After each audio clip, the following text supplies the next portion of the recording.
Ասում են բաժնետոմսերի 74% ամերիկացիներին է, 26%-ը մերը, որովհետև նրանք կառուցում են, ներդրումն են անում, Հայաստանը միայն տարածքն է տալիս։ Ու տալիս է 49 տարով, մի 50 տարի էլ երկարաձգելու իրավունքով։ Ու ասում է լավ գործարք է, բայց ինչով է լավ։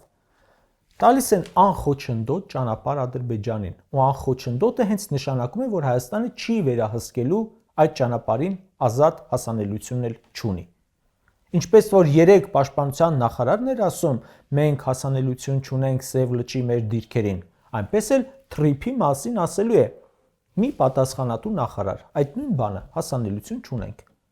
Շուրնուխի բնակիչը ասում է, ինձ հայ սահմանապահը մեր տարածքում կանգնեցնում է, թույլ չի տալիս անցնեմ, մինչև ադրբեջանցին անցնի։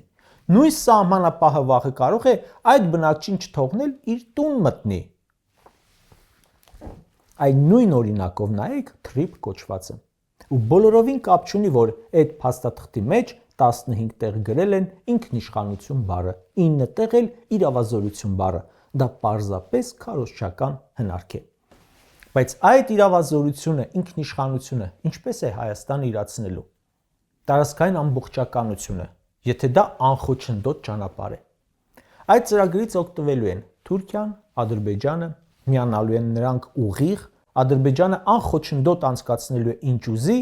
վերահսկողության մասը շատ անհասկանալի է։ Օգտվելու է Միացյալ Նահանգները, որը բիզնես պրոյեկտ է ունենալու Հայաստանում, շահույթ է ստանալու եւ ամենակարևորը իր համար իր թշնամի Իրանի քթի տակ կլինի։